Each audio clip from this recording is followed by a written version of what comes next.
बिस्मिल्लाहिर्रहमानिर्रहीम। अस्सलाम वालेकुम। क्या आपने तवे पे तेल डालकर गिलासों को कभी तलते देखा या सुना है?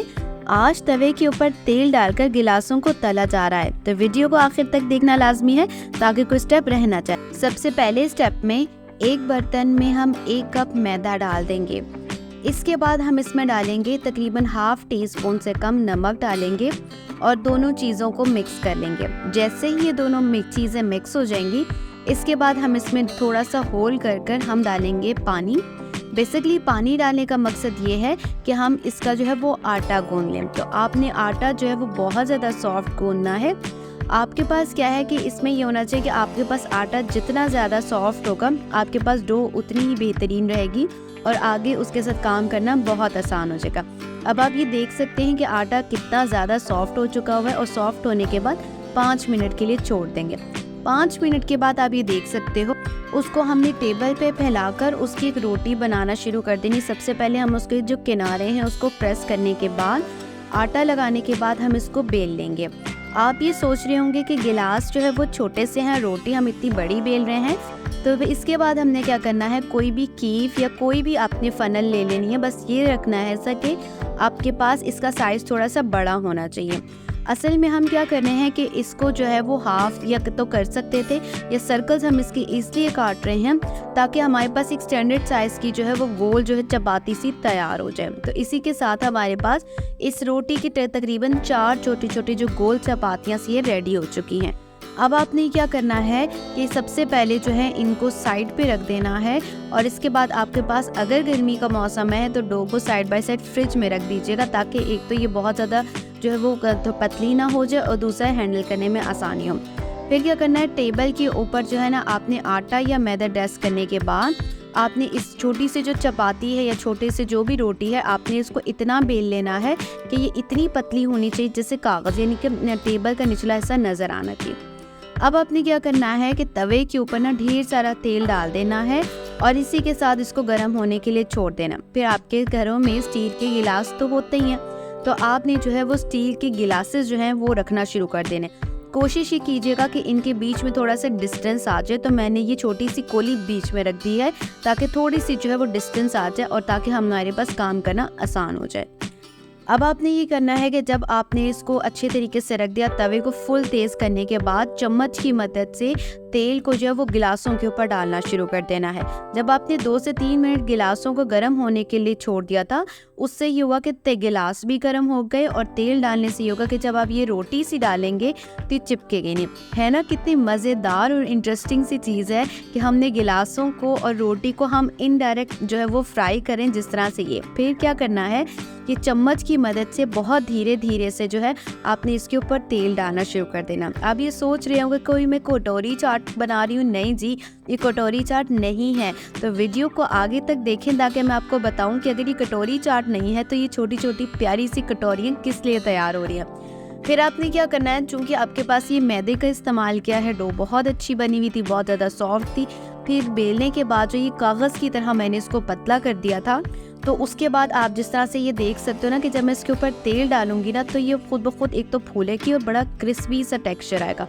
आपके पास अगर आटा अच्छे से नहीं गूंदा हुआ होगा तो आपके पास ये जो बारीक सी जो रोटी कागज़ की तरह बेलनी है वो भी मुश्किल हो जाएगी और इस तरीके से आपके पास जो है वो क्रिस्पी सी रोटी जो है वो तैयार नहीं होगी।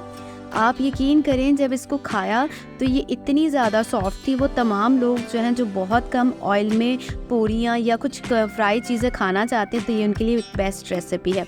तब आपने क्या करना है कि गिलासों के ऊपर जो वो तेल डालते चले जाना जब तक एक तो इसका कलर ना चेंज हो और दूसरा ये कि बस रोटी जो है पकनी ज़रूरी है। और इसी के साथ आपने इसको उतार कर साइड पे रख लेना।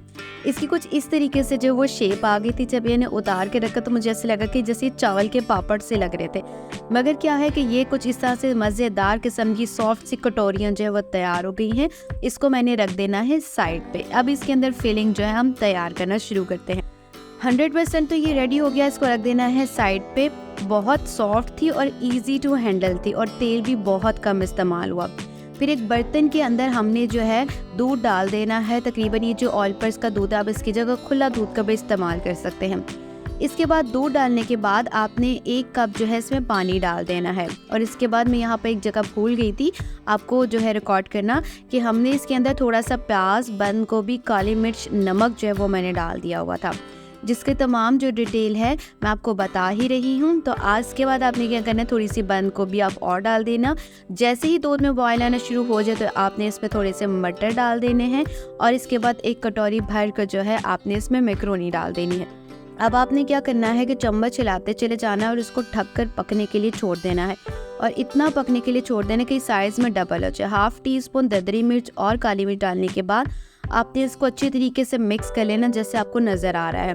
फिर जैसे मैंने आपको बताया कि इसको आपने ढक देना और इतना पकाना कि जैसे साइज़ में डबल हो। जैसे कि साथ ही मैंने इसमें थोड़ी सी ऊपर से बॉयल्ड मैक्रोनी डाल दी थी ताकि जो है हमारे पास एक तो जो है फ्लेवर्स थोड़ी सी इन्हेंस भी हो जाए और थोड़ी सी मिर्च जो तेज़ हुई थी वो इक्वलाइज हो जाए।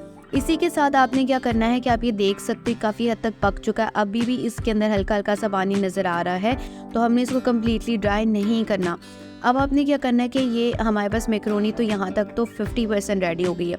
अब मज़ीद इसको क्रीमी टेक्सचर देने के लिए हमने क्या करना है कि थोड़ा सा इसको अंदर कुछ चीज़ों की चेंजिंग्स करनी है, वो आगे मैं आपको बताती हूँ।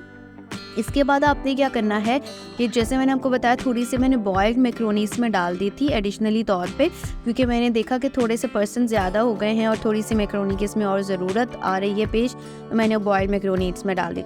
इसके बाद कॉर्नफ्लोर जो है मैंने 2 टेबल स्पून जो वो पानी में, ठंडे पानी में डालकर इसके अंदर डाल दिया। जैसे ही मैंने कॉर्नफ्लोर डाला तो एकदम सारा जो मटेरियल जो है ना वो इकट्ठा हो गया। कॉर्नफ्लोर असल में चीज़ों को जोड़ देता है, जिस तरह से आपको नज़र आ रहा है, तो क्रीमी सा टेक्सचर आ गया। इसको मज़ीद और क्रीमी बनाने के लिए नाम है जैसे मैं ले रही हूँ तो हम इसके अंदर डाल देंगे क्रीम डाल देंगे। ये मिल्क पैक की क्रीम है और ऑलबर्स का दूध था, और ये दोनों चीज़ें मिलाने के बाद आपने क्या करना है, फ्लेम को बंद कर देना। अब जैसे ही आप ये देख रहे हो मैंने फ्लेम बंद कर दिया था और अच्छी तरीके से इसकी जो है वो मिक्सिंग कर देनी है। अब आप ये देख सकते हो इसकी अच्छी तरीके से मिक्सिंग हो गई है और इसमें नमक मिर्च बिल्कुल बराबर हो चुका हुआ है। हाँ, मैं यहाँ बताना भूल गई, इसमें आपने वाइट मिर्च भी लाजमी डालनी है। इसके बाद ये जो आपने कटोरियाँ तैयार की हुई थी ना, इसके अंदर जो है वाइट सॉस पास्ता जो है इसके अंदर डाल देना है। मैंने आपसे कहा था ना कि ये कोई चाट नहीं है, कुछ नहीं है, ये सिर्फ वाइट सॉस पास्ता जो है वह हम कटोरियों के अंदर डालकर हम आपके सामने प्रेजेंट कर रहे हैं। बहुत मज़ेदार था। एक तो हम कहते हैं ना कि कटोरियों का झंझट से भी जान छूट गई, पास्ता भी खा लिया और साथ थोड़े से हल्के सा क्रंची सा पापड़ टाइप जो है वो भी खा लिया। बहुत ही अमीर रेसिपी थी और यकीन करें खाकर, बनाकर और सबको खिलाकर बहुत मज़ा आया। अम्मी ने बहुत दुआएं दी थी और बहन भाइयों ने सब ने बहुत तारीफ़ें की। आप भी ऐसी रेसिपीज़ बनाया करें ताकि घर वाले आपसे खुश हो जाएं। उम्मीद है रेसिपी पसंद आई होगी। नेक्स्ट वीडियो के लिए अल्लाह हाफ़िज़।